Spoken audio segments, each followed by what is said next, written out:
jërë ngeen jëf yéen ñi safoo site internet bi di Buzz Actu 221 nuyu nañ leen bu baax jaajëfal leen ci kóolu tege sopp bi ak topp bi nga xamante ne rek yi nag ñu koy topp bu leen fàttee abonné di bës cloche de notification yi ngir mën a am yeneen i info. asalaamaaleykum sama gars ñi tey le samedi 14 septembre 2024 tey round up de l'actualité laa leen defal. xam ngeen ne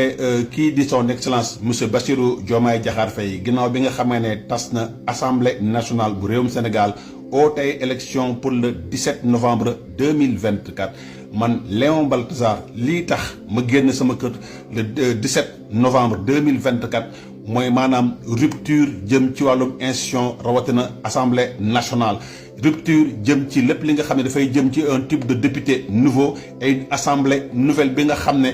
du mel ni comme assemblée yi nga xam ne moom lañ jot a am ci réewum Sénégal depuis indépendance ba léegi ndaxte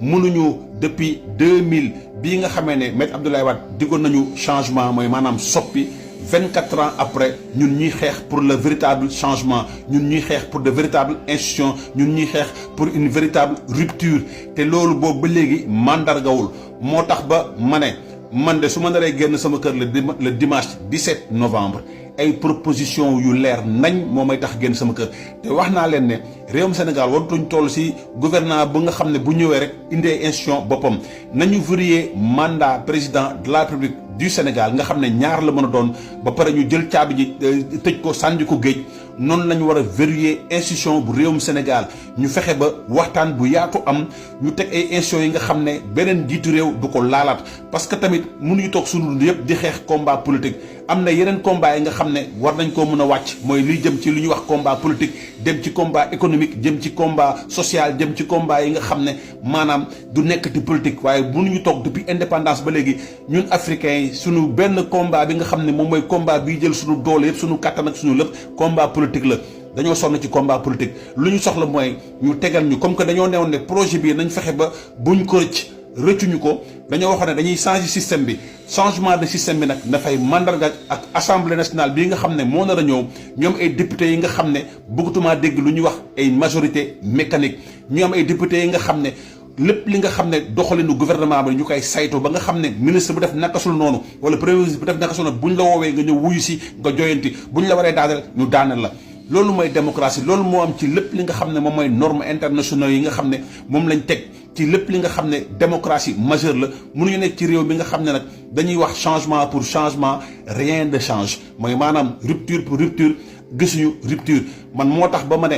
dimanche 17 novembre su ma naree génn ay proposition yu leer nañ lépp li nga xam ne daal dama koy dégg mu jëm ci offre politique bi ñu war a teg ci table bi su niroo ak lu ñuy wax ay jox leen ñu majorité mu nekk ay majorité mécanique génnuma sama kër bu fekkee ne aussi du ñu tëgg assemblée nationale bi nga xam ne dafay am taxawaay bu mat sëkk def liggéeyam à tout point de vue député yi di ne contribuer sur la marche du pays amal njëriñ askan bi bu fekkee ne loolu amul man génnuma sama kër leneen li nga xam ne nag bëgg naa ko wax mooy jëm ci li nga xam ne mooy actualité géopolitique mondiale ak actualité africaine xam ngeen ci réewum Sénégal dañuy yëkkati kàllaama souveraineté te souveraineté boobu noonu man Léon Baltasar gëm naa ne mënul nekk ndaxte lu tax souveraineté mënul nekk souveraineté pour mu mën a nekk day fekk réew mu nekk la nga soxla yëpp nga am ko te réew yëpp ba ci première puissance au monde ak deuxième puissance di Chine am na ay mbir yi nga xam ne ñoom dañ koo soxla te ci yeneen réew yi lañ ko am bu ñu demul waxtaan ak yeneen réew yi échanger ak ñoom coopérer ak ñoom duñ ci jot donc kàllaama souveraineté bi noonu nañ ko war a xoolaat dañ koy utiliser léegi li nga xam ne dama ko bëgg a wax kii nga xam ne moom mooy Assimi Goïta dafa demoon fii nga xam ne moom mooy réewam Chine ci sommet Chine Afrique ñu may ko 20 milliards pour réewam pour mu tabax lii nga xam ne bokk na ci assemblée nationale bu réewum